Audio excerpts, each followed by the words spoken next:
গোপালগঞ্জের প্রতারণার শিকার হয়ে মানববন্ধন করেছে মানিকদাহ আশ্রয়ণ প্রকল্পের অসহায় ও দরিদ্র বাসিন্দারা।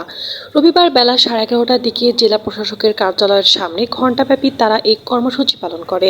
মানববন্ধন চলাকালে খাদিজা বেগম, খালেদা বেগম, কাজলী বেগম, ওলিয়ার নার্গিস বেগম, রহিমা বেগম, শাবানা, তহিদ শেখ ও নূর ইসলাম বাবুসহ ভুক্তভোগীরা তাদের অভিযোগ জানান।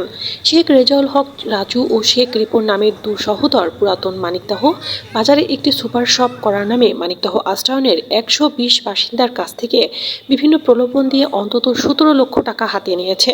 একটু বাড়তি লাভের আশায় এসব অসহায় মানুষগুলো 50 বা 100 টাকার স্ট্যাম্পের ওপর তাদেরকে টাকা দিয়েছেন। এরপর তারা দুভাই সুপার শপে ডেকোরেশন করে কিছু মালামালও ওঠায়, কিন্তু পরবর্তীতে লাভ দূরে থাক, আসল টাকা ফেরত চাইলেও তারা না দিয়ে নানা তালবাহানা শুরু করে। এমনকি ইতিমধ্যে দু একজনকে নানা হুমকি ধামকিও দিয়েছে।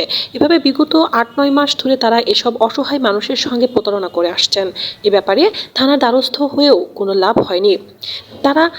তাই বাধ্য হয়ে উক্ত টাকা ফেরত সহ দুই ভাইয়ের বিচার দাবিতে জেলা প্রশাসকের কার্যালয়ের সামনে মানববন্ধন কর্মসূচি পালন করেছে। গোপালগঞ্জ নিউজ, এনএফতানি।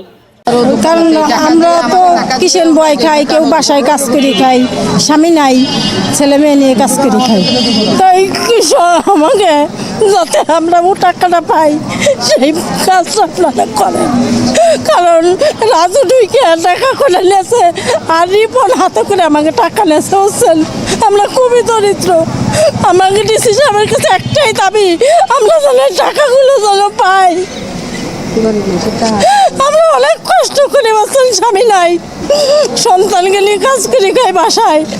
আপনাদের কাছে এই দাবি যে আমাকে টাকা কটা যেন ওঠে, আপনারা সেই কাজটা করে দেন আমাকে।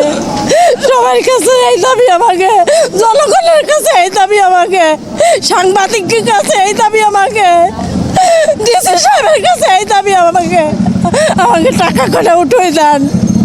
আমি ব্যবসা করবো, ব্যবসার থেকে যে টাকাটা লাভ হবে সেই টাকা দিয়ে আপনাদের আমরা চাউল দেবো। কিন্তু 1-2 মাস যখন দেওয়া হয়েছে তখন আর আমাকে দেয় নাই।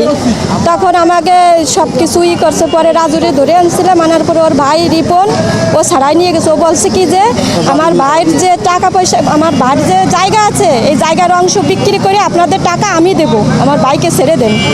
কিন্তু তারপরে আর কোনো, আমি একদিন গেছি তার অফিসে, বলছি যে রাজু কোথায়, তুমি অফিসে বসছো? বলে কি যে রাজুকে রাজুরে চিনি না। আমি বলছি কি যে অফিসটা তো রাজুর ছিল, তুমি এখানে কেন বসছো? বাকি যে রাজুর আমি চিনি না। এইগুলো বলার পরে সেই অবস্থায় অনেক লোকজন আমরা ধরছি, কিন্তু আমাদের কেউ করতে পারি না। এখন আপনাদের কাছে দাবি এবং ডিসি সাহেবের কাছে দাবি যে আমরা গরিব মানুষ, অসহায়, বাসা বাড়িতে কাজকাম করে খাই, আমাদের টাকা করে আপনারা তুলে দেবেন এবং ডিসি সাহেব এইটুকু অনুরোধ সাহেবের কাছে।